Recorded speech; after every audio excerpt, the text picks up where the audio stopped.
श्री मोक्षमार्ग प्रकाशक ग्रंथ से 7મા અધિકાર ઉપર આપણે સ્વાધ્યાય ચાલી રહ્યો છે. એમાં વ્યવહારાભાસી મિથ્યા દૃષ્ટિનું સ્વરૂપ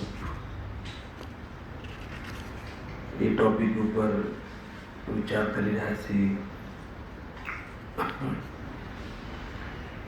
એમાં વ્યવહારાભાસના 4 પ્રકાર કયા. ખરેખર તો અપેક્ષાથી 4 ભેદ કયા છે. વ્યવહારાભાસી મિથ્યા દૃષ્ટિ,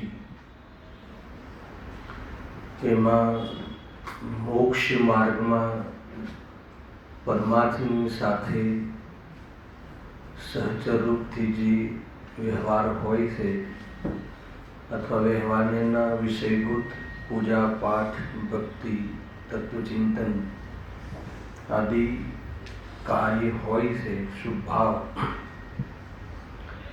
અને આત્મદર્શન કરવાના પૂર્વે બી પૂર્વોચ્ચેર પ્રકારના કાર્ય જીવનમાં હોય છે. કે વ્યવહારમાં સંતુષ્ટ કોઈ જીવ થઈ જાય, જ્ઞાનીઓને પણ બાહ્યચર્યામાં, જીવન શૈલીમાં, લાઈફસ્ટાઈલમાં આવા પ્રકારના કાર્યો જોવા મળે છે. તો કોઈ જીવ એ બાહ્ય કાર્યને જ માત્ર ધર્મ માની લે, સાંભળી લે, અર્થાત એમાં જ સંતુષ્ટ થઈ જાય, એમાં ધર્મનો આભાસ કરી લે, કર્તવ્ય રૂપથી કરે, પરમાર્થની ખબર ના હોય, પરમાર્થ માર્ગ પ્રગટ કરવાનો ઉદ્દેશ પણ ના હોય, એનો એ ધ્યેય પણ ના હોય, ને માત્ર બાહ્ય શુભાદિ કાર્યમાં રાચે, કરવા લાયક માનીને કરે, ધર્મ માનીને કરે, તો એને વ્યવહારાભાસ કહે. આ વ્યવહારાભાસી મિથ્યા દૃષ્ટિનું સામાન્ય સ્વરૂપ. તો પછી એમાં 4 પ્રકાર શું કામ કહ્યા? ચર્ચા થઈ ચૂકી છે. આપણે બીજા પ્રકાર ઉપર ચર્ચા ચાલી રહી છે, ત્યાં ડાયરેક્ટ જશું. આપણે સામાન્ય ફરી યાદ કરાવી. તો 4 પ્રકાર કે આજે વ્યવહાર ધર્મ છે, અર્થાત તો વ્યવહાર કાર્ય છે, કે જેને ઉપચારથી ધર્મ કહેવાય છે. એ કાર્ય પરમાર્થ માટે તો કરતો જ નથી. આ મૂળ આભાસ પાછળનું એક મૂળ રીઝન. પરંતુ જે એ વ્યવહાર કરવા પાછળનું અલગ અલગ પ્રકારના ધ્યેય હોઈ શકે છે, કે જે આ વ્યવહાર કાર્ય એક તો કુલ પરંપરાથી કરે છે. એની ચર્ચા આપણે ખૂબ થઈ ચૂકી, કે કુલમાં જૈન કુલમાં જન્મ થયો છે અને આ કુલમાં આ પ્રકારની પરંપરા છે, એટલે દેવ દર્શન આદિ, તત્વચિંતન આદિ, સ્વાધ્યાય આદિ એને લઈને કરે છે, એમ માનીને કરે છે. કોઈ એ કાર્ય કરવા પાછળનો ઉદ્દેશ આત્માનું હિત કરવું છે, કે આત્માની દ્રષ્ટિ કરવી છે કે વિતરાગતાનું પ્રયોજન છે, એવું કોઈ પ્રયોજન નથી.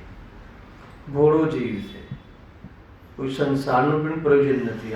આ ભેદમાં, એ કેરેક્ટરમાં બસ કુળમાં કરે છે, અમારા કુળમાં પદ્ધતિ છે એટલે અમે કરીએ છીએ. એ માન્યતાપૂર્વક એ બાહ્યનો વ્યવહાર તે ધર્મ માર્ગમાં ધાર્મિક જીવોને, ધર્માત્મા જીવોને જેવો વ્યવહાર હોય છે એવું આચરણ એ કરે છે. હવે જે બીજા પ્રકારનું જે આપણે અહીંયા ચર્ચા ચાલી રહી છે એના અમુક પ્રશ્ન પણ આપણે લાસ્ટ વ્યાખ્યાનમાં કર્યા હતા.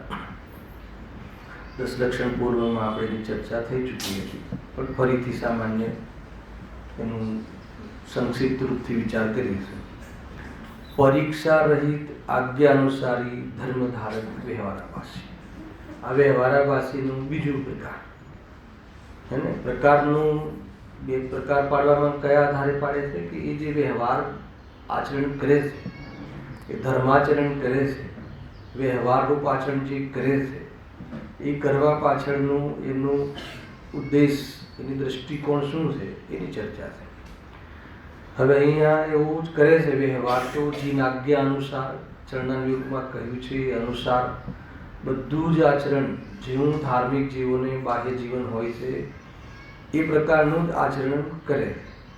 અહીંયા આ કયા પ્રકારનું છે કે પરીક્ષા રહિત આજ્ઞા અનુસારી. આગમમાં કહ્યું છે, પેલું કુટુંબમાં છે એટલે હવે આ ભગવાને કહ્યું છે, ગુરુએ કહ્યું છે, એનો આધાર છે. બાહ્યમાં વ્યવહાર અથવા ધર્માચરણ કરવાનો આધાર એને શું છે? આજ્ઞા અનુસાર ભગવંતોએ કહ્યું છે. તો એને લઈને અહીંયા એ આચરણ કરે છે. કોઈ આત્માની દ્રષ્ટિ કરવી છે કે મોક્ષે જવું છે કે વિતરાગ થવું છે કે આ વિતરાગતા આત્માનો સ્વભાવ છે એ પ્રગટ કરવું છે, એના માટે કરીને કોઈ સ્વાધ્યાય કરે કે વેદ જ્ઞાન કરે કે એવું નહીં. બસ આજ્ઞામાં કહ્યું છે, ભગવંતોએ કહ્યું છે, ગુરુએ કહ્યું છે, બસ આનો ત્યાગ કરવો. દર રવિવારે આ સ્વાદ છોડવો, આ સ્વાદ છોડવો.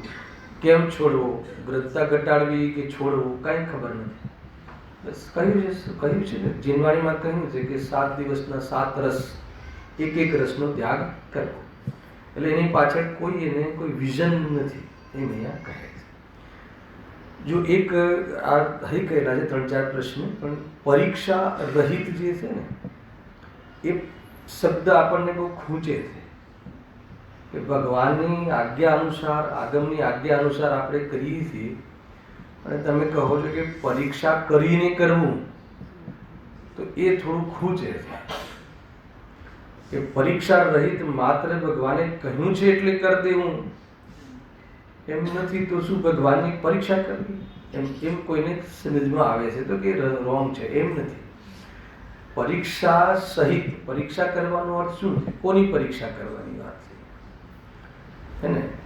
એટલે એનો અર્થ એ છે કે ખરેખર તો એ ભગવાનની જ આજ્ઞા છે કે પરીક્ષા કરીને માનજે. પહેલા તો એ કહી દઉં તમને હે ને.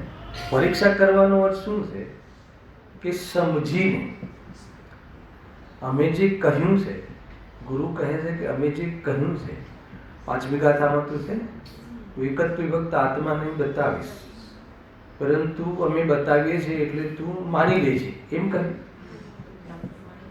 અનુભવ કરીને પ્રમાણ કરજે હે ને. એટલે અહીંયા પરીક્ષાનો અર્થ એક મુખ્ય અર્થ એ છે કે અમે જે પણ કહીએ છીએ એ તો અમે કહ્યું છે એટલે આ વાત સાચી છે એટલા માટે અમે આ એને માની લઈએ છીએ એમ માનવાની વાત નથી.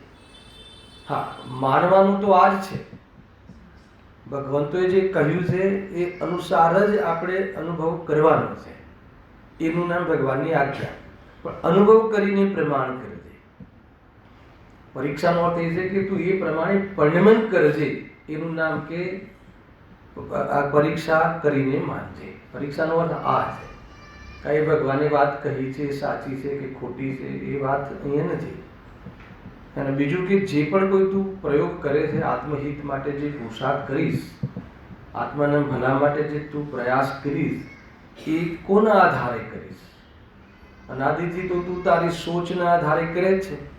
અનાદિથી તો તું અન્ય જે રાગી દેવ શાસ્ત્ર ગુરુ છે એના આધાર ઉપર આપણે આપણી આત્મહિતનો પ્રયાસ કરે છે, તો કે તું પ્રયાસ કરે તો સાચા દેવશાસ્ત્ર ગુરુ, વિતરાગી દેવશાસ્ત્ર ગુરુ ના કહ્યા પ્રમાણે તું પુરુષાર્થ કરજે, એનું નામ આજ્ઞા છે.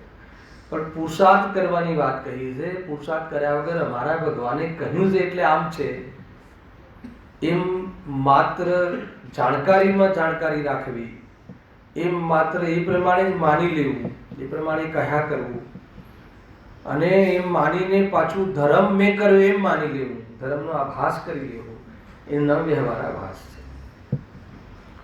ભાઈ આપણે સ્વાધ્યાય કરીએ છીએ ને, તો સ્વાધ્યાયમાં સ્વાધ્યાયનું પ્રયોજન નથી, સ્વાધ્યાયમાં વિતરાગતાનું પ્રયોજન છે.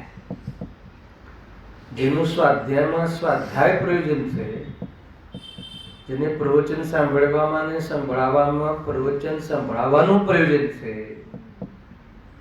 ખ્યાલ આવ્યો?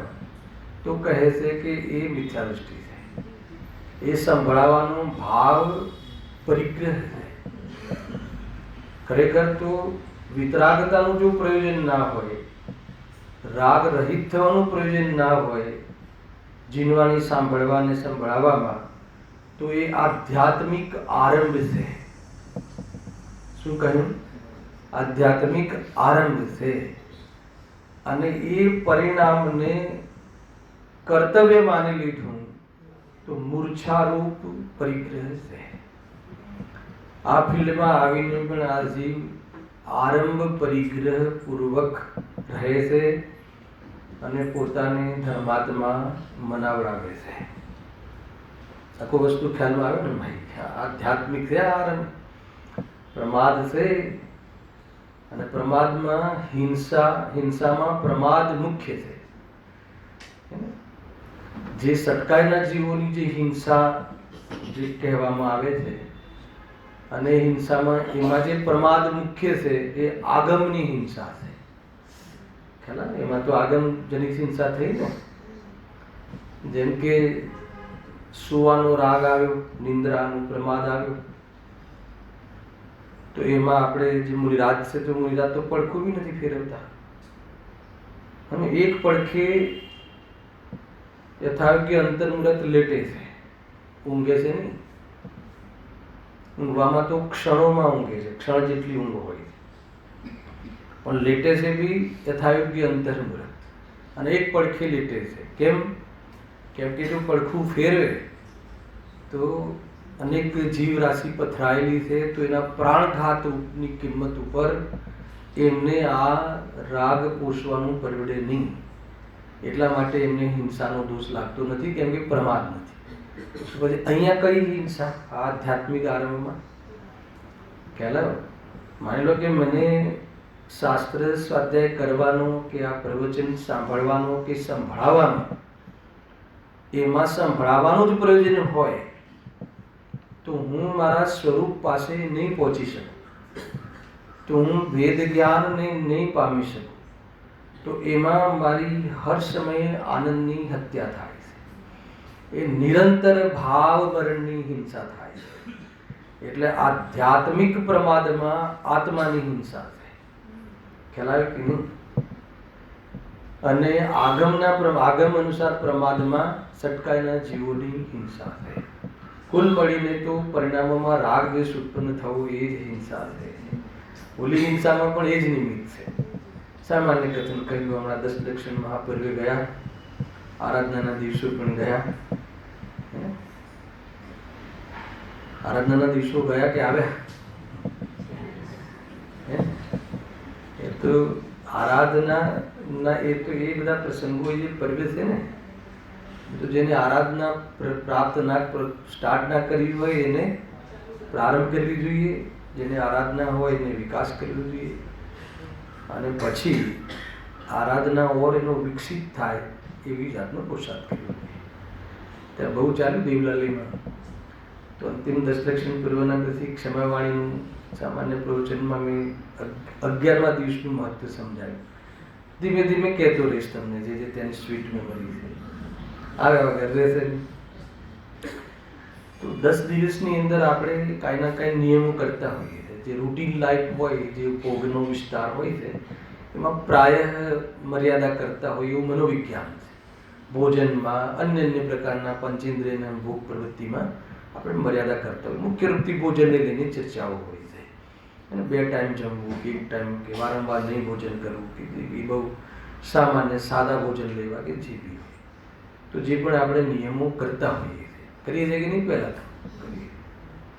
પણ 11મો દિવસ આવે તો મેં 11મા દિવસમાં શું હોય છે? પારણું હોય છે. તો મેં પારણાની એક પરિભાષા કરી દે કે 11મા દિવસે પોતાના પરિણામની પરીક્ષા કરવાના પારણા હોય છે. શાનું પારણું હોય છે? 10 દિવસ ભૂખ્યા રહ્યાનું પારણું નથી હોતું. પોતાના પરિણામની પરીક્ષા કરવા માટે પારણા હોય છે.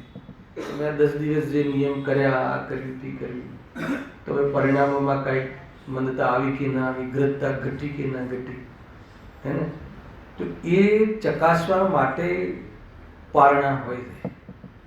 કે 10 દિવસનું સાટું વાળવા માટે પારણા હોય છે નથી. સામાન્ય એવા ઘણી ચર્ચાઓ થઈ. આધ્યાત્મિક કરતા કર્મ અધિકાર લીધો હતો. ક્યાં હતા આપણે? અહીંયા ક્યાં આવ્યા હતા? પરીક્ષા વાત હતી.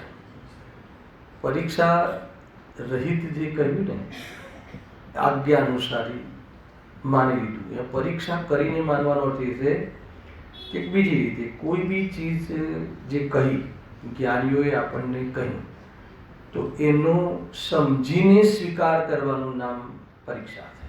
સામાન્ય પહેલાં મૂળ તો કહી દીધું, અનુભવ કરીને માનવું જોઈએ, સમજીને વિવેકપૂર્વક માનવું જોઈએ. નહીં, ગુરુદેવશ્રીએ કહ્યું છે એટલે આજ એમ નહીં, બરાબર, એમને કહ્યું છે એટલે એ સત્ય છે. પણ એ સત્ય કેવી રીતે છે એને પ્રમાણ નય આદિ દ્વારા પ્રયોગ કરીને, જ્ઞાનનો સમ્યક પ્રયોગ કરીને ભેદ જ્ઞાનના પોષણ પૂર્વક માનવું, એનું નામ વાસ્તવમાં પરીક્ષા કરીને માનવું છે. કોઈમાં તત્વની વાત નથી. બાકી જે એ વિતરાગની વાણી છે એ પ્રમાણિક હોય છે, અને એની પ્રમાણિકતા, એનું પ્રામાણ્ય જે છે કે વિતરાગતાનું પોષણ કરાવે છે, એ તો આપણને પહેલા જ અધિકારમાં કહ્યું હતું કે અમે કઈ વાણીને વિતરાગની વાણી માની. અને ઘણા લોકો પોતપોતાના લેબલ મારી દેતા હોય છે. તો એની પરીક્ષા પ્રામાણિકતા, ગ્રંથની પ્રામાણિકતા વાળો સબ્જેક્ટ આગળ ચાલ્યો છે ને આમાં આવવા વાળો પણ છે. કુલ મળીને આપણે પરીક્ષા પૂર્વક તત્વનો અથવા તો આપણા જીવનનો સ્વીકાર કરવો જોઈએ, આપણા જીવનનું આચરણ હોવું જોઈએ. કે આ જે રાગાદી ભાવોને હે કહ્યા છે, પૂજા પાઠ આદિ ભગવાને સ્વયં એમની પૂજા કરવાના પરિણામને હે કહ્યા છે, તો કેમ કહ્યા છે? હે કહીને શું અમને પાપમાં લગાડવા છે કે એનાથી પણ કોઈ બીજી ઊંચી જગ્યાએ લઈ જવા છે? આ રીતે વિચાર વિમર્શ કરી અને સ્વભાવની દૃષ્ટિ વિકસે એ પ્રમાણે વેદજ્ઞાનના પોષણ પૂર્વક આચરણમાં પ્રવેશ કરવો, ધર્માચરણમાં, એવું અહીંયા કહ્યું છે. પરીક્ષા રહિત આજ્ઞા અનુસારી ધર્મધારક વ્યવહારાભાસી. અને એક બાજુ કહો છો વ્યવહારાભાસી મિથ્યા દૃષ્ટિ, અને એક બાજુ કહો છો કે ધર્મધારક. ધર્મધારક એટલે અહીંયા કોઈ વિતરાગ ધર્મની વાત નથી. ધર્મ રૂપી આચરણ, બાહ્ય આચરણના ધારક, ધર્માત્મા જેને આચરણ આચરે છે એવા આચરણ કરનાર સામાન્ય વ્યક્તિની વાત છે. કે જેને જોઈને લોકો એને ધર્માત્મા કહે છે, એ આચરણની વાત છે. એ આચરણ ભગવંતોએ કહ્યું છે, આગળમાં કહ્યું છે. એટલા માટે અહીંયા તું સમજ્યા વગર કોઈ બી કાર્ય કરીએ ને તો બોજો લાગે, અને સમજ્યા વગર કરવામાં વિવેક ના રહે, અને નિભાવી પણ ના શકાય. જ્યાં આમાં સમજણ ના આવે, સમજણ અને પાછો સ્વીકાર, બે વસ્તુ. સમજણ પૂર્વક સ્વીકાર, સમજણ જ્ઞાનનો યત્ન છે, સ્વીકાર શ્રદ્ધાની ગર્ભિત શુદ્ધતા છે. અને એના પૂર્વક આચરણ કરવું એ પરિણામોની વાસ્તવમાં ગર્ભિત ચારિત્રની વિશુદ્ધિ છે. અને આ પ્રમાણે વર્કિંગ કરે કોણ? જ્ઞાન. અને જ્ઞાન પોતાના શ્રદ્ધામાં વર્કિંગ કરે અને એ પ્રમાણે આચરણનો આધાર લે, તો એ બધો ઉપચાર રૂપ ધાર્મિક વ્યવહાર છે. એનું મૂળ પ્રયોજન તો રાગનો અભાવ કરવો છે. પ્રગટ શુદ્ધિ એ જ એમનું મૂળ વાસ્તવમાં પ્રયોજન છે. એ પ્રમાણે હવે 2-3 પ્રશ્નો છે જેનો ખુલીને વિચાર થયેલો છે, 2 સ્વાધ્યાય થયેલા છે, પણ હું માત્ર એને વાંચતા આગળ વધીશ અને જે પ્રશ્નથી આગળ વધવાનું છે ત્યાંથી પ્રારંભ કરીશ. જો આમ પહેલા પેરેગ્રાફમાં શું કહે છે કે જો કોઈ આજ્ઞા અનુસારી જૈન થાય છે, વળી કોઈ આજ્ઞા અનુસારી જૈન થાય છે તેઓ જેમ શાસ્ત્રમાં આજ્ઞા છે તેમ માને છે, હે ને. જૈન આજ્ઞા અનુસારી જૈન કોને કહેવાય કે શાસ્ત્રમાં જે કહ્યું છે આજ્ઞા. એક ધ્યાન રાખજો, આજ્ઞાનો અર્થ શું છે કે એમને જે કહ્યું છે એ અનુસાર જ કાર્ય કરવાનું છે, પણ એ અનુસાર પુરુષાર્થ કરીને કરવાનું છે. મેં પહેલાં જ કહ્યું ને કે ભગવાનની આજ્ઞા છે કે હું જે કહું છું ને એ માની લેજે એમ આજ્ઞા નથી, હું જે કહું છું એ પ્રમાણે પુરુષાર્થ કરજે, એનું નામ આજ્ઞા છે. અમે તો એમને પુરુષાર્થ ના ફાવે, આ ભેદ જ્ઞાન ના ફાવે. પ્રભુ આપણું સન્માન એ છે કે આપણે કહ્યું એટલે અમે કર્યું, એમ નથી, એ વિવેક નથી. અહીંયા કહે છે જો શું દોષ આવી જશે, તેઓ જેમ શાસ્ત્રમાં આજ્ઞા છે તેમ માને છે પરંતુ અજ્ઞાની પરીક્ષા કરતા નથી, એટલે એ સંબંધી કાંઈ વિચાર કરતા નથી. એ સંબંધી કોઈ પ્રકારની એક યુક્તિ કે એ પ્રમાણે આ મારા જીવનમાં આ જ માત્ર કરવા લાયક છે, આના આ રીતે જ વેદજ્ઞાન કરીને જ પોષણ થઈ શકે છે સ્વભાવનું, એવી જાતિનો કોઈ પણ વિચાર કર્યા વગર સ્વાધ્યાય કરે છે, ચિંતન મનન કરે છે, ગાથાઓનો પાઠ કરે છે, કરાવડાવે છે અને બહુ જ સૂક્ષ્મ ખુલાસા બી કરે છે, હે ને. ભગવાનની વાણી છે એ ઘેર પહોંચવી જોઈએ એવી ભાવના તો કરે છે, પણ એમાં મારે અનુભવ કરવો જોઈએ એ ચૂકી જાય છે. એ ચૂકીને તું લાખ મંદિર બનાવ કે કરોડો પ્રતિમા બિરાજમાન કર તો એનાથી કોઈ લાભ થતો નથી. ના ખ્યાલ આવે? કઈ લાભ નથી થતો. એને કોઈ એમ કહે તો શું સમજવું? કોઈ લાભ નથી થતો. દુકાન આદિ ચલાવીએ એના કરતા તો આ સારું ને. તો કે પહેલા તો તને આશ્રય ભાવ હતો, હવે તો તને આશ્રય તત્વ સંબંધી ભૂલ છે એમ ખ્યાલ આવે. કેમ કે તું એની પાછળ કાંઈ અપેક્ષા રાખે છે, કામના રાખે છે, અને એ પણ લૌકિક કામના રાખે છે તો સાવ ગયો, હે ને. અને સ્વભાવને પામવામાં માર્ગદર્શન નિમિત્ત રૂપે છે એમ રાખે છે તો વ્યવહારમાં ઘણા છે. પણ ભગવાન મોક્ષ પમાડશે, વ્યવહાર પરમાત્માને બતાવે, પમાડે નહીં. બતાવે પણ ન જોવે તો વ્યવહાર પણ નહીં. દરેક વસ્તુ બરાબર સાચવીને સમજવી. વ્યવહારને શું કામ છે? પરમાર્થને બતાવે, પરમાર્થને પ્રેરે. પરમાર્થને પ્રેરે એ વ્યવહાર, પણ પ્રેરિત ના થાય, ખ્યાલ આવ્યો? તો બતાડે છે એવો વ્યવહાર પણ એને નથી. ખ્યાલ આવે ને? એ પ્રમાણે ભાઈ જે કાર્ય આપણે પૂજા કરીએ છીએ તો પૂજા કેમ કરીએ છીએ એની ખબર હોવી જોઈએ.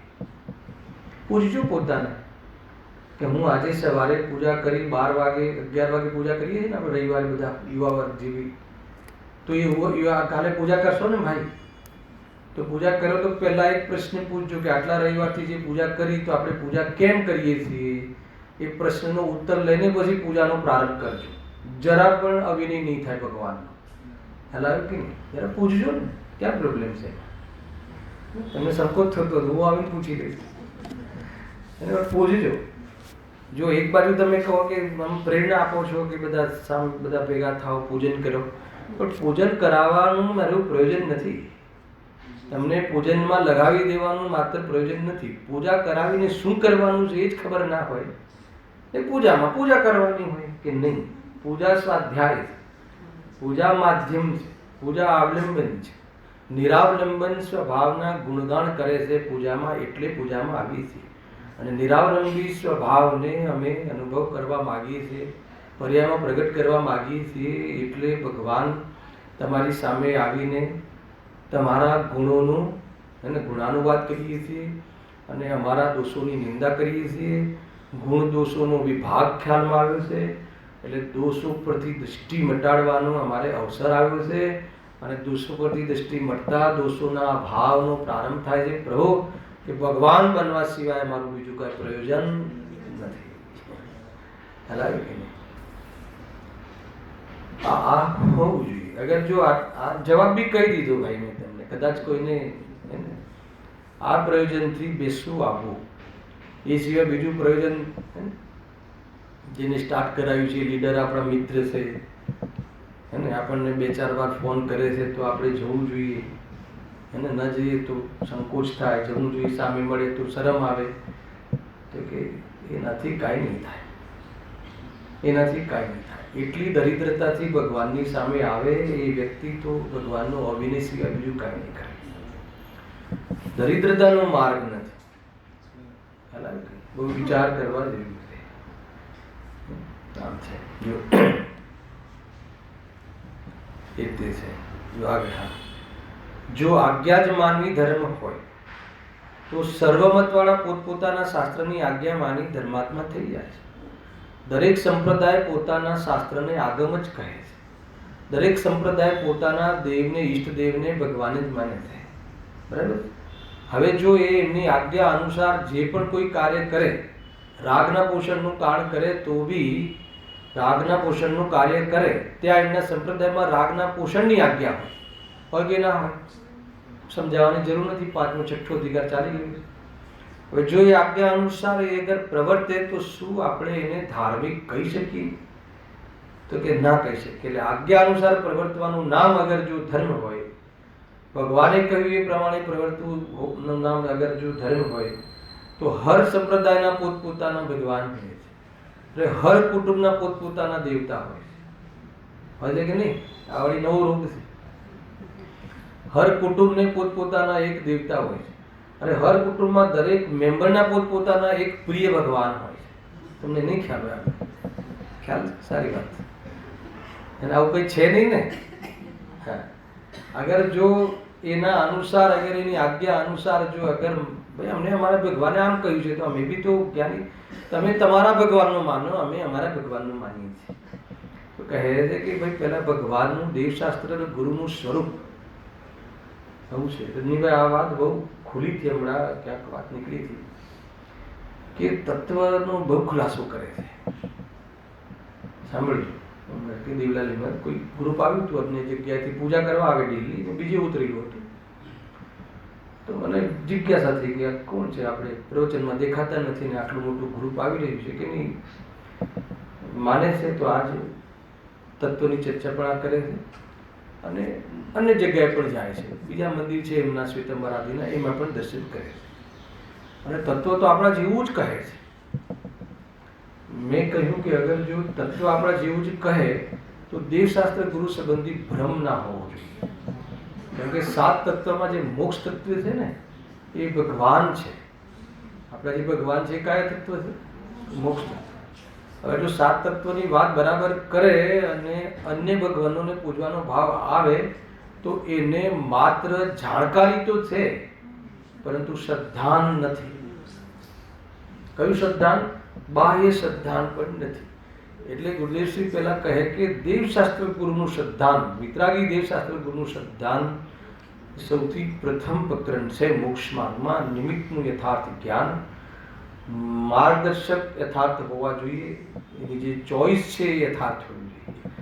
માર્ગદર્શકની ચોઈસ કરવા માટે આપણે સ્વતંત્ર છીએ. શું કહ્યું? માર્ગદર્શન કોનું લેવું એના માટે આપણે સ્વતંત્ર છીએ. પણ માર્ગદર્શન કોનું લેવું એનો વિવેક આપણને હોવો જોઈએ. એની ચર્ચા આગળ આવવાવાળી છે, અત્યારે નથી કરતો. ખરેખર કોણ સાચા માર્ગદર્શક છે, કેમ ભગવાન સાચા માર્ગદર્શક, કેમ એમની વાણી પ્રમાણિક કહીએ, કેમ એની આજ્ઞા અનુસાર પુરુષાર્થ કરવો જોઈએ, એની ચર્ચા ખૂબ આવે છે. અને બાળબોધ ભાગ 1નો પ્રકરણ છે, પણ આપણે પણ ભણવું જોઈએ. બરાબર? એ ત્રીજો. હા, એટલે પહેલા જે પેરેગ્રાફમાં મૂળ એમને એ કહ્યું કે જો આજ્ઞા જ માનવી ધર્મ હોય તો સર્વમતવાળા પોતપોતાના શાસ્ત્રની આજ્ઞા માની ધર્માત્મા થઈ જાય હે ને. પણ એ તો બરાબર નથી એમ અહીંયા કહે. માટે પરીક્ષા કરીને જીન વચનનું સત્યપણું ઓળખી જીન આજ્ઞા માનવી યોગ્ય છે. ત્યાં સુધી લઈ આવ્યા. બરાબર છે? હા, કારણ કે પરીક્ષા કર્યા વિના સત્ય અસત્યનો નિર્ણય કેવી રીતે થાય? અને નિર્ણય કર્યા વિના જેમ અન્ય મતી પોતપોતાના શાસ્ત્રોની આજ્ઞા માને છે તેમ આણે જૈન શાસ્ત્રની આજ્ઞા માની એ તો પક્ષ વડે જ આજ્ઞા માનવા બરાબર છે. બહુ ખતરનાક વાત છે. ભલે આપણે જે માનીએ છીએ સત્ય હોય, ભલે જે આપણે માનીએ છીએ સાચું હોય, પરંતુ પરીક્ષા કર્યા વગર માનીએ તો પક્ષરૂપથી માન્યું કહેવાય, તો એનું નામ મિથ્યાત્વ છે. એને શુદ્ધ લઈને પણ પક્ષરૂપથી જો માનવામાં આવે, ખ્યાલ આવ્યો? ક્ષણિકનું ક્ષણિક તરીકે પર્યાયનો સ્વીકાર કરવામાં ન આવે તો કહે છે એ પણ મિથ્યાત્વ છે. અને આપણા ભગવાન મહાવીર, આપણે ભગવાન કોણ છે ભાઈ? મહાવીર, 24 તીર્થંકર, વિતરાગી દેવશાસ્ત્ર ગુરુ આપણા ભગવાન છે. તો સાચા ભગવાનને આપણે આપણા માને ને, પરંતુ એ સાચા કેમ છે એની ખબર નથી. અને એ સત્ય છે એટલે મારા છે એમ નથી, અમારા છે એટલે સત્ય છે એમ માને છે. એમાં ભલે સત્ય હોય, પક્ષરૂપથી સત્ય માને છે. એટલે એ પરિણામ સાચા દેવશાસ્ત્ર ગુરુનું માનવાનું, પોતાના માનવાનું પરિણામ કયો ભાવ કહેવાશે? પુણ્ય ભાવ કહેવાશે કે પાપ ભાવ કહેવાશે? ફસાઈ ગયા ને? મિથ્યાત્વ કહેવાશે. તો શું કહેવાય ત્યારે? હે ને? એને પક્ષરૂપથી માને છે. એ વિતરાગી છે એટલે મારા છે, વિતરાગી છે એટલે સાચા છે, અને સાચા છે એટલે હું મારા માનું છું, એવું ક્યાં છે? એ તો અમારા ભગવાન છે. અમે તો અમે જૈનમાં જન્મ્યા છીએ એટલે અમારા ભગવાન છે. અમારા ભગવાન છે એટલે ભલે સાચા હોય અને અમારા માન્યા, પણ સાચા છે એટલે અમારા છે એમ ન માન્યું હોય તો પક્ષરૂપથી માન્યા કહેવાય, તો એનું નામ મિથ્યાત્વ છે. એમ છે, સત્ય ભલે સ્વીકાર હોય, પરંતુ એ સત્ય અસત્યની કસોટી વગર સ્વીકાર કર્યું હોય તો એ સત્ય લાભદાયી થતું મેઇન વાત એ કસોટી પર કસવું જોઈએ. યુક્તિમાં એ વાત સિદ્ધ થવી જોઈએ. મેં વાત કહી હતી ને, બે એંગલ બતાવ્યા ને, એક તો અનુભવ કરીને માનવું, બીજું એને સાધ્યની સિદ્ધિ કરવી. એનું સાધ્ય શું છે? વિતરાગતા. સાધ્ય શું છે? આત્માની દૃષ્ટિ. સાધ્ય શું છે? સ્વરૂપમાં લીન થવું. અને સાધ્ય શું છે? સાત તત્વ. સાત તત્વની યથાર્થ શ્રદ્ધા. બરાબર. સાધ્ય શું છે? શુદ્ધાત્મા, ભગવાન આત્મા, જે રીતે એવું હોય. તો આપણે ત્યાં આ સાધ્ય છે એમ કોને કહ્યું છે? ભગવાને. એટલે અમે આને સાધ્ય કહીએ છીએ. તો કે એનાથી કોઈ લાભ નહીં થાય. આપણે ત્યાં સાધ્યની સિદ્ધિ છે, સાધ્યની ઉત્પત્તિ છે, ઉત્પત્તિ નથી. એને જૈન શાસનમાં 17-18 ગાથામાં આવ્યું કે આપણે ત્યાં સાધ્યની ઉત્પત્તિ છે. આ રીતે ઉત્પત્તિ છે. કેવી રીતે ઉત્પત્તિ છે? કેવી રીતે સિદ્ધિ કરી? હે ને? પહેલા એને જીવ રાજાને જાણવો જોઈએ. જાણવું જોઈએ ને, પછી શું કરવું જોઈએ? અને આ એમ જ છે એવું શ્રદ્ધાન કરવું જોઈએ, અને પછી એને અનુસરવું જોઈએ. એવી રીતે સાધ્યની સિદ્ધિ છે. એવી રીતે સિદ્ધિ કરવાનું નામ પરીક્ષા છે. એવી રીતે સિદ્ધિ કરવાનું નામ ઉત્પત્તિ છે. આપણે ત્યાં આત્માની કે ઉત્પત્તિ નથી કરવાની, જ્ઞાનની સ્વભાવની ઉત્પત્તિ નથી કરવાની. હું જ્ઞાન સ્વભાવી છું એવી પહેલા જ્ઞાન બળ દ્વારા, વેદ જ્ઞાન, આગમ આશ્રિત વેદ જ્ઞાન દ્વારા, અને એની આપણા જ્ઞાનને એજ્યુકેટ કરવાનું છે. એનું નામ પરીક્ષા. ભગવંતોએ જે તત્વ કહ્યા છે, ભગવંતોએ જે સિદ્ધાંતો બતાવ્યા છે, ભગવંતોએ જે છદ્રવ્યનું સ્વરૂપ કહ્યું છે, સાત તત્વનું સ્વરૂપ કહ્યું છે, એની આપણા જ્ઞાનમાં યુક્તિ દ્વારા, ઉદાહરણ દ્વારા, આગમ આશ્રિત નિર્બળ યુક્તિથી, પ્રબળ યુક્તિથી, સ્વાનુભવ ગર્ભિત યુક્તિ દ્વારા, જે રીતે એ દ્વારા એની પહેલા જ્ઞાનમાં સિદ્ધિ કરવાની છે. સિદ્ધિ કરવાની છે એટલે પ્રભુ આ વાત પ્રૂવ થાય છે. એમાં ભગવાનને પ્રૂવ નથી કરવાના. મેં મારી જ કોઈ ખોટને, મારી જ ગેરસમજની સામે આને પ્રૂવ કરવાનું છે. મારી જ ગેરસમજની સામે ચેલેન્જ કરવી, એનું નામ પ્રૂવ કરવાનું છે. હવે આ પ્રૂવ કરવાનું છે, પછી આ પ્રૂવ કરીને ધર્મ ક્યારે કહેવાય? કે એમાં શ્રદ્ધાન જોડાય, પ્રતીતિ જોડાય. પ્રતીતિ જોડાય ક્યારે કહેવાય? જેવી વસ્તુ નિર્વિકલ્પ છે એવો ક્ષણિક નિર્વિકલ્પ આનંદ લઈને પ્રતીતિ કરે, એનું નામ સમ્યક પ્રતીતિ છે. એના પહેલા વાતો કરીને પ્રતીતિ કરે, વાતોમાં પ્રતીતિ કરે, અને વિકલ્પાત્મક પ્રતીત કરે, નયોના માધ્યમથી એ પ્રતીત કરે. એ પૂર્વની પર્યાયનો શું છે? વ્યવહાર છે. અગર સ્વરૂપમાં જવાનો ઉદ્દેશ ના હોય તો એ પૂર્વમાં કરવામાં આવેલો વ્યભિચાર છે. બહુ ભારે પડે, બહુ ભારે પડે. અને પરભાવમાં રહેવું ગમે છે ને. અરે પરભાવમાં અમારે આવવું એટલે પડ્યું કે અમારે એમાં આત્માની વાત ત્યાં સમજવાનો એક માહોલ બને છે એટલે. બાકી એમાં આવવાનું અમારું કોઈ પ્રયોજન નથી. આ વાત ધ્યાનમાં રાખવી. એ જ પરિણામ ક્યારે શું કહેવાય, એ જ પરિણામ ક્યારે શું કહેવાય એની ચર્ચા અહીંયા છે. અગર જો આત્માનું લક્ષ્ય હોય તો એને પૂર્વચર વ્યવહાર ધર્મનો વ્યવહાર કહેવાશે. અને આત્માની દૃષ્ટિ થઈ ગઈ હોય તો નિશ્ચયપૂર્વકનો વ્યવહાર કહેવાશે. પરંતુ એ વ્યવહાર છે એ પરમાર્થ નથી એવી દૃષ્ટિ હોવાના કારણે જ્ઞાનીઓને વ્યવહારનું પ્રયોજન નથી. એટલે જાણેલો પ્રયોજનવાન છે. શું પ્રયોજન નથી? કે એનાથી કાર્યની સિદ્ધિ માનતા નથી. હોય ખરું, પરંતુ એનાથી મને મારું કોઈ પ્રયોજન સિદ્ધ થતું નથી એવી એના પરની પરત્વ દ્રષ્ટિ અને સ્વભાવની દૃષ્ટિપૂર્વક જ પરમાં પરાયપણ આવે. આ બધી બહુ બધા પ્રયોગો છે ભાઈ. થોડું કહી દઉં, થોડું આવા બધા નાના પ્રયોગ કહીશ તમને. ધીરે ધીરે બધા મોટા બી પ્રસંગો કહીશ. અમે બધા સાથે રોકાયેલા રૂમમાં, તો જે મિત્ર હતા સાધર્મી, એમ કીધું કે આપણે આ રૂમમાં રહીએ છીએ તો કેટલા વિરક્ત રહીએ છીએ. એને જાણે કેમ કે આ કેમ વિરક્ત રહીએ છીએ, કેમ કે આપણું રૂમ નથી. એવું એક ભાઈએ કહ્યું કે આપણે એટલે વિરક્ત રહીએ છીએ કે આપણું રૂમ નથી, આપણું ઘર નથી. પણ મેં એમને કીધું કે આ વૈરાગ્ય નથી. આ આપણું ઘર નથી, પણ બોમ્બે વાળું ઘર છે, આપણું છે ને. એટલે આ ઘર પ્રત્યે વૈરાગ્ય નથી, દ્વેષ છે. ખ્યાલ આવ્યો કે નહીં?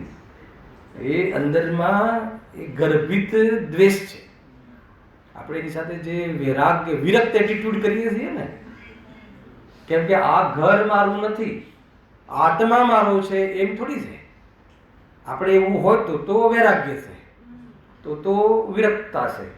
પરંતુ આ ઘર મારું નથી, મલાડ બોરીવલી વાળું ઘર મારું છે એમ માનવામાં આવે તો આ ઘર મારું નથી એ જે ભાવ છે એ વૈરાગ્યના ખાતામાં નહીં જાય. હલાવી કે નહીં, એ દ્વેષમાં જશે. એટલે આત્મા ચૈતન્યની દૃષ્ટિ વિના પરદ્રવ્યનો વ્યવહાર, પરદ્રવ્ય સંબંધી જે વ્યવહાર છે એ પરમાર્થ માનીને જ કરતા હોઈએ. ઉપાદાનમાં ઉપાદેય બુદ્ધિ વગર હે ને વ્યવહાર તરીકે ન હોય ને. ઉપાદાનમાં ઉપાદેય બુદ્ધિ હોય તો જ વ્યવહાર તરીકે માને, નહીં તો વ્યવહારમાં ઉપાદેય બુદ્ધિ હોય. બહુ કન્સેપ્ટ વાળી ચર્ચાઓ છે. ધીરે ધીરે આ વાત બી અહીંયા ખુલશે. અહીંયા વાત ચાલે છે કે આજ્ઞામાં જે આજ્ઞાની વાત કરવામાં આવી છે, તો અહીંયા બહુ સરસ વાત આવી ને કે જો તો પક્ષ વડે જ આજ્ઞા માનવા બરાબર છે. અગર જો પરીક્ષા કર્યા વગર, કસોટી પર કસ્યા વગર, ભાઈ આપણને તો ભગવાન કે એમ કરવું, આપણો તો એ સિદ્ધાંત છે, આપણી તો એવી માન્યતા છે, એમ કરી અને બધા કાર્યો, શુભ અનુષ્ઠાન રૂપ કાર્યો, ચિંતન મનન બી રીતે કરે કે ભગવાને કહ્યું છે કે આ રીતે વિચારો, તો એ કહે છે એમ નહીં. અને આમ રીતે વિચારવાથી સત્યની સિદ્ધિ થાય છે. એવી પહેલાં જ્ઞાનમાં સિદ્ધિ થાય, જ્ઞાનમાં પ્રૂવ થાય, આપણા જ્ઞાનમાં એની નિર્ણય થાય, નિર્ણયાત્મક સિદ્ધિ થાય. અને વારંવાર જ્ઞાનપૂર્વક હે ને આગમ આશ્રિત વેદ જ્ઞાન, પછી બીજું કયું અભ્યાસરૂપ વેદ જ્ઞાન, ને ત્રીજું પરિણમનરૂપ વેદ જ્ઞાન. તો આ રીતે વેદ જ્ઞાનની પ્રવૃત્તિ, અભ્યાસરૂપ વેદ જ્ઞાન જે છે એ વાસ્તવમાં નિર્ણયાત્મક ભૂમિકા છે. અને પરિણમનરૂપ વેદ જ્ઞાન થઈ જાય. અભ્યાસરૂપ વેદ જ્ઞાન એ પરીક્ષા છે અને પરિણમનરૂપ વેદ જ્ઞાન એ ધર્મ છે. અભ્યાસરૂપ વિજ્ઞાનની મેં બહુ એ ચર્ચા કરી છે. પછી હર સમય આપણા ઉદયોમાં આપણો એ જ નિષ્કર્ષ એ બી લીધું હતું બપોરના ક્લાસમાં. વિચારીને વગર વિચારે એકમાત્ર આ જ ગોલન હોવું જોઈએ એમ સોગાનજી સાહેબ કહે છે 250 નંબરના બોલ પર. એ લીટી પર જ સ્વાધ્યાય ચાલે. વિચારીને ચિંતનમાં કે વગર ચિંતવન. વગર ચિંતવનની પણ આ જ ગોઠન ચાલે. વગર ચિંતવનમાં તો સમજમાં આવે. અચ્છા, વગર ચિંતવન એટલે વિતરાગતાની વાત છે. વગર ચિંતવન એટલે જ્યારે તત્વનું ચિંતન ના ચાલતું હોય ત્યારે શું ચાલતું હોય? ના પડે પેલા એક તો કહો. જ્યારે આ તત્વનું ચિંતન ના ચાલતું હોય ત્યારે છદ્મસને બીજું કયું ચિંતન ચાલતું હોય? ભોગોનું, વ્યવહારનું, વેપારનું, પરનું, કસાયોનું, કસાય જેની પ્રવૃત્તિ એ જ ચાલતું હોય ને. તો એ કહે છે કે ચિંતવનમાં ને વગર ચિંતવનમાં પણ આ જ ગોઠન હોવું જોઈએ. તો વગર ચિંતવનમાં કેવી રીતે રહે? તો અભ્યાસરૂપ વેદ જ્ઞાન. ત્યાં અભ્યાસરૂપ વેદ જ્ઞાનને જોડ્યું. નિમિત્ત ઉપાદાનની ચિઠ્ઠીમાંથી જે ગર્ભિત સૂત્રતા જે કહીને જે ચોભંગી એના આધાર ઉપર જોડ્યું. અને એ રીતે વગર ચિંતવને જે પણ વગર ચિંતવનમાં બી વગર ચિંતવનમાં એને અબુદ્ધિપૂર્વકનો પેટનો પુરુષાર્થ હોય છે. ખ્યાલ આવ્યો કે ને? એ શ્રદ્ધા જનિત હે ને પુરુષાર્થ હોય છે. અને ચિંતવનમાં જ્ઞાનનો યત્ન હોય છે. અને વગર ચિંતવનમાં પક્ષ બનતો હોય છે. ગુરુદેવ શ્રી આ શબ્દમાં વલણ બનતું હોય છે. ખ્યાલ આવ્યો ને? એ આખી ચર્ચા બહુ જ સારા પેકેજમાં વિસ્તારથી ત્યાં ચાલી. ખ્યાલ આવ્યો? એ રીતે છે. બહુ અદ્ભુત વસ્તુઓ વિચાર કરી હતી. જ્ઞાનીઓએ બહુ કહ્યું છે. આપણે સાંભળવું નથી એ વાત જુદી છે. શું કહ્યું? જ્ઞાનીઓએ બહુ કહ્યું છે. એ સારું નથી લાગતું. આપણે સાંભળવું નથી એમ કહું ને કે જ્ઞાનીઓએ બહુ કહ્યું છે, આપણે તો માત્ર સાંભળવું જ છે. એનો અર્થ શું? હા, એનો અર્થ કે પરીક્ષા એ કસોટી પર આપણને મૂકવા નથી. એ કસોટી પર આપણો ભાવ મૂકવો નથી. અને આપણે તો સ્ક્રિપ્ટ પ્રતિક્રમણ કરવું છે. ના ખ્યાલ આવે? આપણે પ્રતિક્રમણ કર્યા કે ના કર્યા સમીરભાઈ? અહીંયા કયું કર્યું? સ્ક્રિપ્ટેડ પ્રતિક્રમણ. હું બહુ રજડ્યો, હું બહુ આથડ્યો, મેં આ કર્યું, પણ એને સ્ક્રિપ્ટ વાંચી જઈએ. એ ઠીક નથી ને. ઠીક છે, એક પ્રેરણા માટે એક સામૂહિક આયોજન કરીએ છીએ, પણ પ્રતિક્રમણ તો આપણને અભ્યાસરૂપ વિજ્ઞાનમાં જે આપણે આ કસોટી પર ભગવંતોએ કહ્યું છે કે આ કષાયોમાં સુખ છે, આ ભોગોમાં સુખ છે, તો પછી આપણને તો સુખનો ભ્રમ કરીને ભોગવીએ છીએ. તો એક કોઈ જીવ જગાડે છે તો ભોગોમાં કયું સુખ મળ્યું? આકુરતા તો છે, ભોગોમાં પરાધીનતા તો છે. પ્રભુ કહે છે બરાબર તો છે. એ પોતાના પરિણામોને કસીને કસોટી પર કસીને સ્વીકાર કરવો, એનું નામ અભ્યાસરૂપ વેદ જ્ઞાન, એનું નામ પેટનો પુરુષાર્થ, એનું નામ બાહ્ય યત્ન, એનું નામ અંતર્જલ્પરૂપ યત્ન. અને એના માટે બાહ્ય શાસ્ત્ર સ્વાધ્યાયમાં આવવું એ બાહ્ય યત્ન. પણ આ છતાં પણ આ પરમાર્થથી ધર્મ નથી. ધર્મ માટેનું વાતાવરણ છે. જો આ આપણને પકડીમાં નહીં આવે તો એ બધા પ્રસંગોમાં ધર્મનો ભ્રમ કરીને વ્યવહારાભાસી મિથ્યા દૃષ્ટિ નામ ધરાયા વગર નહીં રહે. બરાબર છે કે નહીં? ભાઈ બહુ સાવધાન રહેવું જોઈએ. આ ચીજનો કેમ કરીએ છે એટલો તો વિવેક રાખો. હું તો ઘણી વાર એમ કહું છું કે આપણે કેમ ખાઈએ છીએ એની ખબર નથી. હું તો ઘણી વાર એમ કહું છું કે આ લગ્નમાં નાચીએ છીએ તો કેમ નાચીએ છીએ એ ખબર નથી. અને મંદિરમાં કેમ નાચીએ છીએ એની વાત નથી કરતો હું. એ તો ખબર જ નથી કેમ નાચીએ છીએ, હે ને? એટલા માટે જ લગ્નના નાચ મંદિરમાં આવવા લાગ્યા. કેમ નાચીએ છીએ એ જ ખબર નથી. આપણે શું કામ, મતલબ શું કરીએ છીએ, એ શું કામ કરીએ છીએ એકવાર વિચાર જ નથી. ટૂંકમાં આપણે આપણો વિચાર જ કરતા નથી. આપણે તત્વોનો તો વિચાર કરીએ છીએ, પણ આપણે આપણો વિચાર કરતા. એનું નામ છે વ્યવહારાભાસી. માત્ર તત્વોનો વિચાર કરવો, પણ આપણો વિચાર ના કરવો, હે ને? આપણા માટે વિચાર ના કરવો, આપણા જ્ઞાને આપણી શ્રદ્ધામાં વર્કિંગ ન કરવું, આપણી મિથ્યા શ્રદ્ધાને ચેલેન્જ ન કરવી, તો માત્ર સંભળાવવું અને સંભળાવવા માટે અને ભગવંતો પાસે જવું. તો કહે છે કે એ બધા જ પરિણામ સામે જશે. બોલવું સારું નથી લાગતું. ખ્યાલ આવે કે ભાઈ આપણા વ્યવહાર, આપણા ધાર્મિક વ્યવહાર આભાસ ન કહેવાય એના માટે આપણે જિમ્મેદાર છીએ. એની જિમ્મેદારી આપણા પર છે. આપણા વ્યવહારના મિથ્યાત્વ ના પામે એના માટે આપણી જિમ્મેદારી છે. આપણે સાવધાન રહેવું જોઈએ. પરમાર્થ વગર બધું નકામો છે. ખ્યાલ આવે? ડબ્બામાં હીરો ક્યારે રાખવાનો ના હોય ને રાખ્યો ના હોય, પરંતુ હીરાની ડબ્બી બધાના ઘરે આવી જ હોય છે. તો આપણે લાવીને મૂકી દેવી ટેબલ પર, તો કમસે કમ લોકોને લાગે કે અમને ત્યાં હીરો છે. શું કહ્યું? શું કહ્યું? એનું નામ વ્યવહારાભાસી મિથ્યા દ્રષ્ટિ. ના ખ્યાલ આવે? હીરાનું પેકિંગ ખ્યાલ આવે? હીરો કોઈ કરોડનો હીરો હોય તેના માટે સ્પેશિયલ પેકિંગ હોય, અને એ પેકિંગમાં હીરો રહેતો હોય અંદર. પણ આપણે ન એમાં મૂકવો હોય કે ન એમાં છે કે ન મૂકવો હોય, તો પછી શું કામ લાવો ડબ્બી? હા, એટલા માટે લાવીએ છીએ કહું, એટલા માટે લાવીએ છીએ કે ઘરે કોઈ ડબ્બી જોયે ને તો એમ લાગે કે અમને ત્યાં હીરા છે. એટલા માટે ડબ્બી રાખવાનું કારણ હોય એનું નામ વ્યવહારાભાસી. હવે કઈ ડબ્બી ને કયો વ્યવહાર બધું તમે ગોઠવી દેજો. બરાબર કે નહીં ભાઈ? બહુ વિચાર કરવા લાયક બાબતો છે. એમ છે બહુ એક આત્માનું પ્રયોજન, એક આત્માર્થ સિવાય બીજું નહીં. મનરોગ જે પણ કાંઈ પ્રભુ બુદ્ધુ કહે તો બી સમજવું આત્માના હિત માટે. પ્રભુ ભગવાન આત્મા કહે તો બી સમજવું આત્મહિત માટે, આત્માની દૃષ્ટિ માટે. હવે એમાંથી આત્માની દૃષ્ટિ કેવી રીતે કરવી જોઈએ જ્યારે બુદ્ધુ બી કહે છે ત્યારે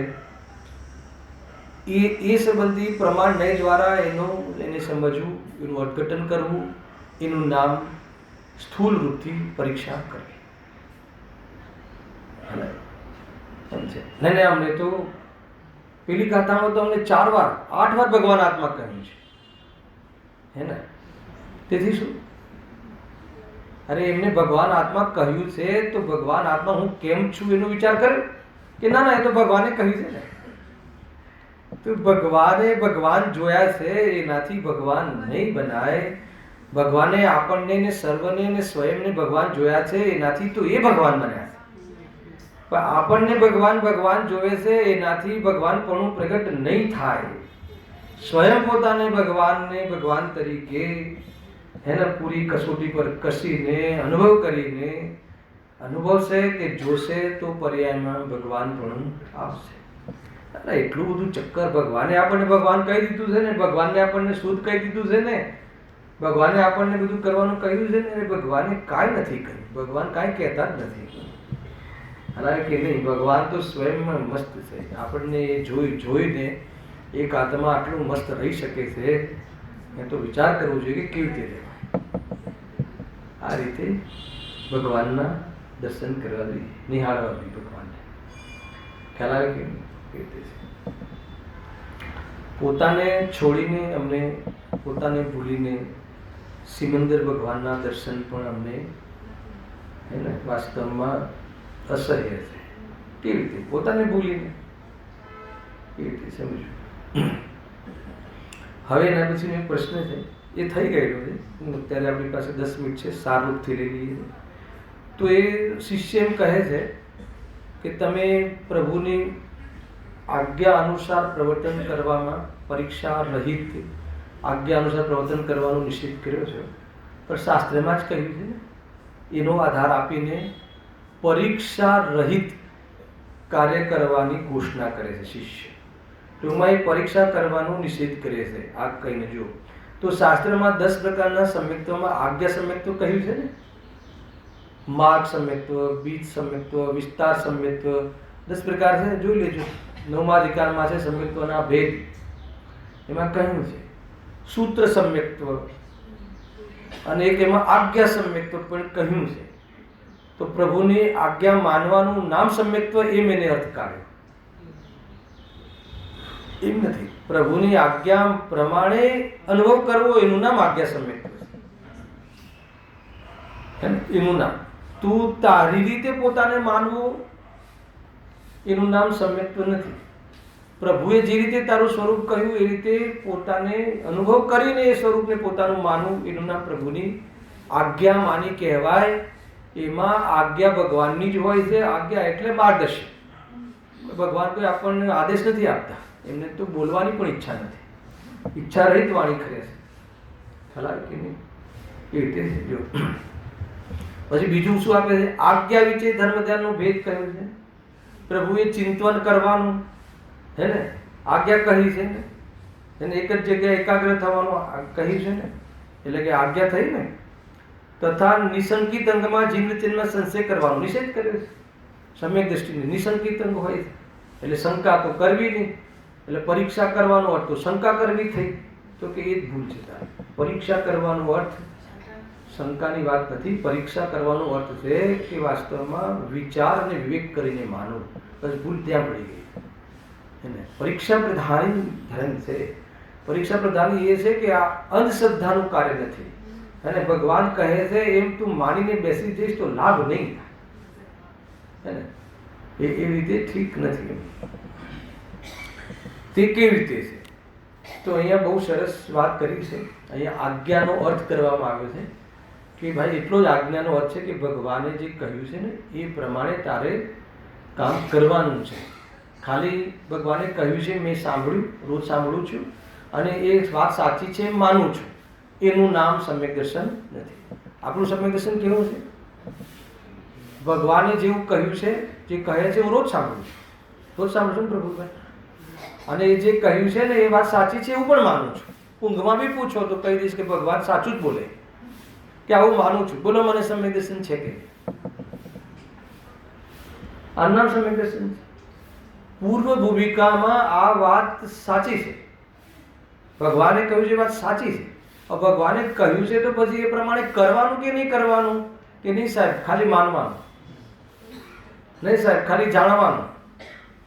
અરે જાણવાનું એટલે કોઈ જાણકાર રૂપ જાણવાનું નહીં. જાણવાનું એટલે કે એનું શ્રદ્ધાન વેદ્યાન કરીને શ્રદ્ધાન કરવાનું અને એનું આચરણ કરવાનું. એટલે 3 સ્ટેપ કહ્યા ને. એને જાણવું જોઈએ અને આવું જ મારું સ્વરૂપ છે એમ પછી જાણવું જોઈએ, પછી એવું જ શ્રદ્ધાન કરવું જોઈએ અને એ પ્રમાણે અનુચરણ કરવું જોઈએ. ક્યારે? સોમવારે સાંભળવું જોઈએ, મંગળવારે શ્રદ્ધવું જોઈએ અને બુધવારે. એટલે રત્નત્રયની એકતા કહી. સમ્યક દર્શન જ્ઞાન ચારિત પ્રાણી મોક્ષ માર્ગ ત્રણેયની એકતાને એક સાથે હોય છે. કોઈ કહે કે આજે તો અમે જ્ઞાન કરીએ છીએ, શ્રદ્ધા પછી કરીશું અને આચરણ, એવું નથી હોતું. ત્રણેય એક સાથે હોય છે. એ આખી વાત છે. અને એની સાથે બધી જેટલી કમજોરી રહે છે તો ત્યાં વ્યવહારમાં દેખાય છે, પણ એનું પ્રયોજન વ્યવહારનું નથી, પરમાર્થને જ પરિપૂર્ણ પ્રાપ્ત કરવાનું પ્રયોજન છે. આખું જ્ઞાનીનું પેકેજ છે. ખ્યાલ કે નહીં? આપણને કોઈ એમાંથી એકને મુખ્ય કરીને પછી બાકી બધું નહીં. જો જ્ઞાની પણ કરે છે, જ્ઞાની પણ કરે અને જ્ઞાની પણ પૂજા કરે છે, એટલે આપણે પણ પૂજા કરવી. અમારી પૂજાને તમે મિથ્યાચારિત્ર કહો છો, એમની પૂજાને વ્યવહાર ધર્મ કહો છો. અમે કાંઈ નથી કહેતા, એ તો જ્ઞાની જ કરી છે. રાઈટ? કે આમ શું કામ કહ્યું છે એ વાત આપણને ખબર હોવી જોઈએ. એ છે. જો શાસ્ત્રમાં કોઈ કથન તો એવા છે કે જેની પ્રત્યક્ષ, હવે જો કેમ આજ્ઞા માનવી જોઈએ? પ્રભુની આજ્ઞા કેમ માનવી જોઈએ? અથવા આજ્ઞા માનવાનો અર્થ ખ્યાલ આવે પ્રફુલભાઈ? એટલે એમના માર્ગદર્શન હેઠળ જ આપણા રત્નત્રયનો પુરુષાર્થ કરો, એ અનુસાર. એમાં આધીનતા નથી. ખ્યાલ આવે? એમાં એ તો એ માર્ગદર્શન મળ્યું, હવે કામ મારે સ્વતંત્ર રીતે કરવાનું છે આ રત્નત્રય રૂપી. બરાબર છે? પણ હવે કેમ? એ જ કેમ એ કહે. શાસ્ત્રમાં કોઈ કથન તો એવા છે કે જેની પ્રત્યક્ષ અનુમાન આદિ વડે પરીક્ષા કરી શકાય છે. હે ને? કયા કથન? અધ્યાત્મના, સાતત્વના, છદ્રવ્યના, સ્વપરના. એને તો આપણે પ્રત્યક્ષ અનુમાન આદિ વડે એને તો સ્વાનુભવ કરીને આપણે એને એ પરીક્ષા કરી શકાય છે. તથા કોઈ કથન એવા છે કે જે પ્રત્યક્ષ અનુમાન આદિ ગોચર નથી. જે મતલબ કે કોઈ એવા બી કથન છે, કંઈ એવા બી વર્ણન છે, જેમ કે મેરુ પર્વત છે, એનું જે માપ છે કે એનું આટલા આયોજન માપ છે કે આટલી ગણનાનું ગણિત છે કે બધું જે પડે છે એ શું કહે છે કે પ્રત્યક્ષ અનુમાન આદિ ગોચર નથી. આ સ્વરૂપ બતાવી દીધું. એવા અપ્રયોજનભૂત તત્વો એવા અનેક છે કે જે આપણે, હવે માનો કે એક ટીપામાં પાણીના એક ટીપામાં કેટલા જીવ છે? અસંખ્યાત. હે ને? અર્ગણ પાણીના, જે પાણીને અર્ગણ છે, જે છાન્યું નથી, એ પાણીના એક ટીપામાં અસંખ્યાત જીવ છે. નહીં, પહેલાં અમને બતાવો પ્રૂવ કરો. તો કે ત્યાં પ્રૂવ કરવાનું નથી, ત્યાં માની લેવાનું છે કે પ્રૂવ નહીં થઈ શકે. કેવલ જ્ઞાન થશે ત્યારે પ્રૂવ થશે. એના માટે તારે કેવલ જ્ઞાન કરવું પડશે, હે ને? અને કેવલ જ્ઞાન માટે તારે પહેલા આત્માને અનુભવ કરવો પડશે. એટલે કે એ અપ્રયોજનભૂત છે. એ તો માત્ર આપણી આચરણમાં વિવેક આવે એ અનુસાર એનો વિશ્વાસ કરવો જોઈએ. જો આપણે હું શુદ્ધાત્મા છું, હું ત્રણેય કાળે શુદ્ધ છું, હું પરિપૂર્ણ છું, ભગવાનની એ વાત પર તો વિશ્વાસ કરીએ છીએ, પણ ભગવાન એમ કહે છે કે એક ટીપામાં એને અસંખ્યાત જીવ છે, એની શ્રદ્ધા નથી કરતા. ના ખ્યાલ આવે? તો આપણે ભગવાનની એક વાત માનીએ છીએ અને એક વાત નથી માનતા એવું કહેવાય કે એકે નથી માનતા એવું કહેવાય? એકે નથી માની, એ તો આપણી રુચિ અનુસાર આપણે એને માનીએ છીએ. આપણને આ બધું બહારમાં આ શું પાણીને ગળવું ને આ કરવું તે કરવું, એના કરતાં આપણે તો શુદ્ધાત્મા છીએ, આમે આત્મા કરી શકતો તો નથી કાંઈ. તો ભાઈ આત્મા પરદેવીનું ખરેખર કાંઈ કરી શકતો નથી, પણ ભાવ તો કરે છે ને, અને અજ્ઞાનપૂર્વક કરે છે. શુદ્ધાત્માની દૃષ્ટિ થાય એ રાગ આદિના કરતા બનીને નથી કરતા, ખ્યાલ આવે કે નહીં? પરંતુ એ ભાવ એમને એમની ભૂમિકામાં હોય છે. ઘણી બધી બાબતો છે. જો શાસ્ત્રમાં કોઈ કથન તો એવા તેથી તે આજ્ઞા વડે જ પ્રમાણ થાય છે. કયા અપ્રયોજનભૂત જે બાબતો છે તો આજ્ઞા પ્રમાણે પ્રમાણ થાય છે. હવે સાંભળજો, હવે જ્યાં જુદા જુદા શાસ્ત્રોમાં જે સમાન કથન હોય તેની તો પરીક્ષા કરવાનું પ્રયોજન જ નથી. જુદા જુદા એટલે અન્ય સંપ્રદાયની ઓરથી વાત કરી છે પંડિતજીએ, કે જે અનેક બીજા સંપ્રદાયમાં અને આપણામાં તો ઘણી જગ્યાએ કેટલાક સમાન કથન હોય, ત્યાં બી 5 પાપો કરવાનું નિષેધ છે, આપણે ત્યાં બી 5 પાપ કરવાનું નિષેધ છે, એવું દયા પાડવાનું ત્યાં પણ છે, આપણે ત્યાં બી દયા પાડવાનું કહે છે. તો એવું કેટલીક ચીજો તો સમાન હોય છે, એની તો કોઈ પરીક્ષા કરવાની નથી. પણ જે કથનનો પરસ્પર વિરુદ્ધ હોય તેમાં જે કથન પ્રત્યક્ષ અનુમાન આદિ ગોચર હોય તેની પરીક્ષા કરવી જોઈએ. બરાબર છે? હવે કયા કથન વિરુદ્ધ છે?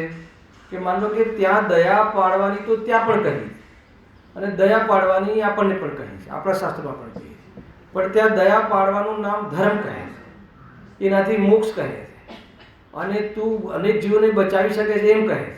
અહીંયા કહે છે કે તું દયા પાડવાનો ભાવ તો તું કરે છે, પણ તું કોઈની દયા પાડી શકતો નથી. તું રક્ષાનો ભાવ તો તું કરે છે, પણ રક્ષા કરી શકતો નથી. અને રક્ષા કરવાનો ભાવ આવે છે એનાથી મુક્તિ નથી, અને રક્ષા કરવાનો ભાવ આવે છે એનાથી મુક્ત થવાનું છે, અને તું એનાથી મુક્તિ માને છે.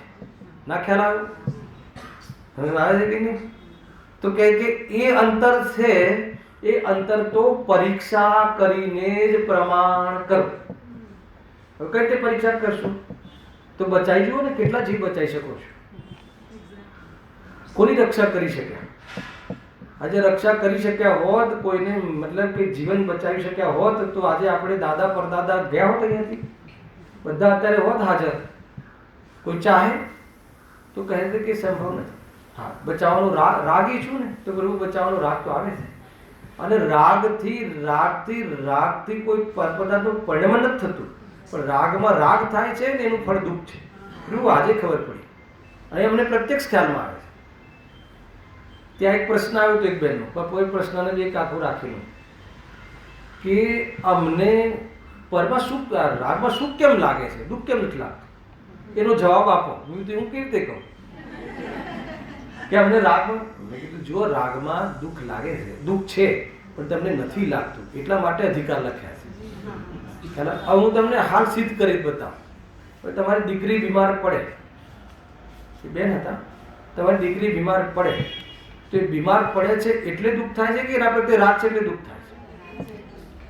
અચ્છા, તમે દુઃખ કરશો તો એની બીમારી મટશે કે નહીં મટે? તમે એના પ્રત્યે રાગ રાખો છો તો રાગથી દુઃખ થશે, એની બીમારી નહીં મટે, હે ને? તમારું રાગથી દુઃખ મટાડવું હોય તો તમે રાગ મટાડો. હેલો, એટલા માટે તમને રાગ સુખરૂપ ક્યાં લાગે? હવે મેં જે તમને રાગ કહ્યો સુખરૂપ છે કે દુઃખરૂપ છે, કે રાગના કારણે તો દુઃખી થવું જોઈએ, તો બધી સુખરૂપ ક્યાં લાગે છે? ખ્યાલ આવે? ના ના, પણ આપણું કર્તવ્ય તો છે. હા, તો કર્તવ્ય છે તો એનાથી શું કરી લીધું? તમે દુઃખી થઈને દુઃખી જોઈને દુઃખી થઈ શકો છો, પણ એનું દુઃખ લઈ શકતા નથી. ખ્યાલ આવે? એટલે હવે આ દુઃખી થઈ શકીએ, દુઃખી જોઈએ છે, એને જોઈ જોઈને દુઃખી થઈ શકીએ છીએ. તો કેમ દુઃખી થઈ શકીએ છીએ? કેમ કે એના પ્રત્યે રાગ છે, રાગ મટાડો. એ ઘણી બધી બાબતો કહી હતી અને ચર્ચામાં આ પ્રશ્ન આપણે ઉતાવળ નથી કર્યો. કાલે આનું સામાન્ય સાર લઈને આગળની ચર્ચા પ્રારંભ. સહજાનંદી